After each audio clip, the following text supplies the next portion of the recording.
Facebook and Instagram lead form or instant form ads have just gotten a major update, and I want to tell you all about it. If you didn't know, you can run lead generation campaigns right inside of Meta's platform without having a landing page and with all the technical setup and without having to worry about the Facebook pixel technically. And you would get these leads at a lower cost. Now, if you've been around for a while, you will know that those leads were always low quality and low cost. And the way marketers and business owners would rationalize it is like, if we just get enough volume, we'll eventually find the gold in the middle of the dirt. Let me tell you something. If you were in my agency over the last 3 or 4 years and I found out you were running lead form campaigns for our clients, you would get fired. But now there's a new feature, and I can't believe I'm even telling you this, that they've set up a way for you to weed out low quality leads so that Meta only shows your ads to the highest quality leads by you telling them what a good lead looks like and what a not so good lead looks like. So if you want to know how to generate high quality leads with Meta's lead form or instant form ad campaigns, who cares what they call it? Stick around. I got you. Something has changed in Meta, in Facebook, in advertising that is something I didn't think I would ever say again, but I'm happy to explain to you and share with you today that lead generation on Facebook and Instagram, called Meta, is now back in play with lead form ads. What does that mean? Lead form ads, for those that don't know, allow you to generate a lead without sending someone from Facebook or Instagram to your website. Okay. So many people are struggling with building landing pages, struggling with writing copy, struggling with the Facebook pixel, struggling with all of these things. I'm not suggesting you don't do leads the way we've always done it in the conversion mechanisms. Just hear me for today. When we talk about simplification in Q3, I'm not saying break down what you've already done. If you've already done landing pages and that stuff, fine, you're fine. Don't hear me wrong. What I'm saying is that one of the biggest challenges we have with companies is either A, they don't have a website, or the website doesn't feel adequate for lead generation, and they really struggle to build landing pages. Well, guess what? You can do lead form ads on Meta, and it doesn't require a landing page. They will be able to fill out a form right inside of Meta. The good thing is we can generate leads today now at lower friction and get them to convert right inside the platform without them ever having to leave the platform and come out. There's a lot of reasons that's advantageous to us. It's even more advantageous to Meta. I'll explain more in just a moment. These can literally be set up in 15 minutes. No one has an excuse now to not be able to generate leads as long as you've got an offer to present, which we'll come back to in just a moment.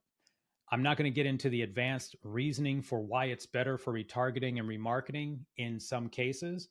And again, I'm not telling you to go take down your landing pages. Our agency, we will always recommend landing pages, and I'll explain why in just a minute.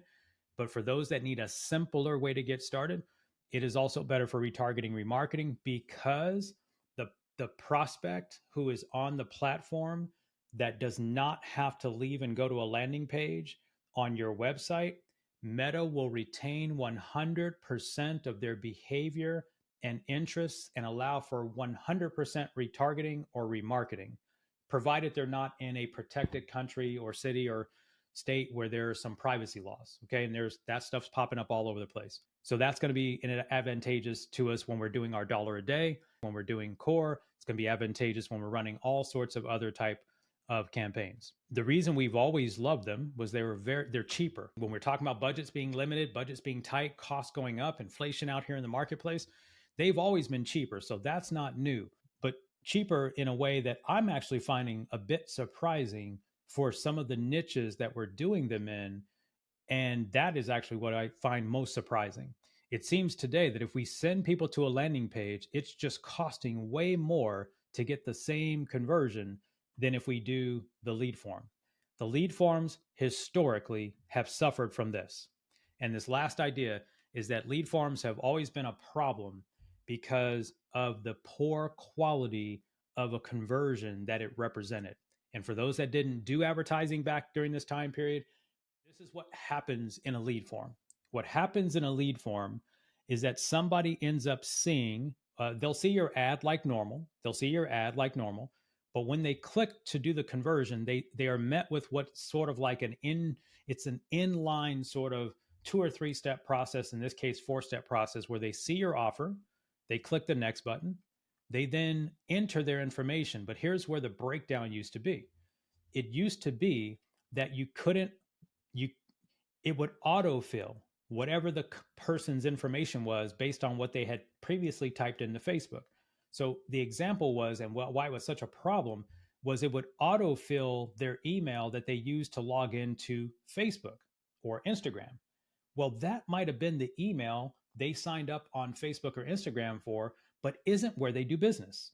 And maybe they don't even log into that email for any other reason. So it was always a problem where we would get these emails at a cheap rate. We would get these prospects, but then they would never open an email. They would never click on a link. They would never attend the event. They would never go past the lead form. So and by the way, I tested these like they were going out of style with our own business and with other companies we used to work with. And we just couldn't justify like you could say, okay, we get some leads that are good and we get some that we can't reach. We couldn't get the math to justify. My mind has been changed because of this thing called logic, conditional logic. And I'll explain that in just a minute. But now they fill out their information, they get a confirmation screen, and then they can finish the conversion right inside of Meta. And this whole idea of custom logic is why we are back to recommending it. We've been testing it. I'm testing it with our agency. It is actually really working quite well. What does this custom logic mean? Well, first of all, we can uncheck the autofill button that we couldn't uncheck before. Meaning, when we go to put this form on the page, we can make the person fill in their information versus Meta autofilling it. And that's actually game changer number one. The fact why it took them so many years to do this, I have no idea. But the reality is marketers wouldn't use this tool because of that reason, and they have finally changed it. That's part one. Part two is you can put in custom logic. And I'm not going to get deep here. This isn't an advanced class today, but let me tell you, we all know that the data that we give Facebook when someone converts helps them find more of the right people and leave more of the wrong people out of the campaign. Okay. You've all been with me for a while. You've heard me say that your message and your ad creative does the targeting, because we don't put in interests and behaviors and all that stuff we used to do back in the day. This custom logic allows us to then say, I'm going to pick Deidre for just a quick example. For her business, it is important that a lead for Deidre owns a home. So if that is a criteria, basic criteria of a good lead is that they are a homeowner, we can now put a custom question in the form that says, are you a homeowner?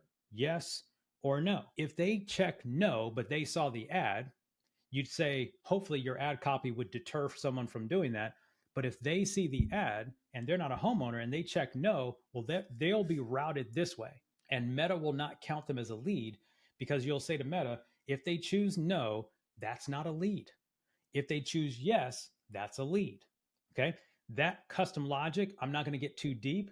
You can put a couple of things in there, but either way, you can send bad leads left, good leads right, and it'll learn off the good leads. The core lead generation framework starts with making sure you have an offer to your market. An offer, as we talked about earlier, your product, your service, your lead magnet, your checklist, your guide, your invitation, your quote, whatever that is that you're inviting your market to consider. The way we talk about it here with Core is that you can post all day on social if you want to. You can do reels, you can do TikToks, you can do a YouTube video, you can do a podcast, you can write blogs, you can do anything you want. That's called organic marketing. However, if you want to amplify and speed up the brand awareness of your product, your service, your business, your brand, and our model is you can do organic to complement your paid ads, but the fastest way to get people into your world is through paid ads. Fastest way to get people to know who you are, start building a know, like, and trust factor, and getting leads is through paid ads. And that's what we talk about here and Offer It. And primarily we teach Meta ads here. Although everything we teach in Core can be applied to TikTok, it can be applied to YouTube, it can be applied to LinkedIn, but those platforms cost a bit more and require a lot more creative energy than what we teach in the $1 a day ad structure. Now, everybody won't take your offer, as you know, which is what we just got done talking about. We're not going to do a class on remarketing today, but remarketing and email is where you make the most money. And this is where people get all jammed up. I'm glad I learned this when it was 2002, 2003. I probably most saw it first in my world in 1996, 97, 98, when I was selling financial services. When I was first selling financial services, my first full self-employed where no one paid me a check, when I was in financial services, I could get in front of someone, tell them what I did, and they would say, sounds good, but come back in a year because I just started my career and I don't have any money to invest right now. So I had to remarket and understand how email worked. By the way, we weren't using email back in the day. Email popped in around 2003. Okay. So the part of before when I said making it happen isn't just the right side. It isn't just getting your offer together and starting to offer it through ads. It's doing a great job with consistency to then re-show back up to your marketplace. Hey, thanks for spending some time with us today. I hope it won't be your last time here. We should have a video popping up that might be helpful for you to watch next. And please know that the comment section is always open so we can answer your frequently asked questions. Be sure to pop those down below and I'll see you next time. Take care.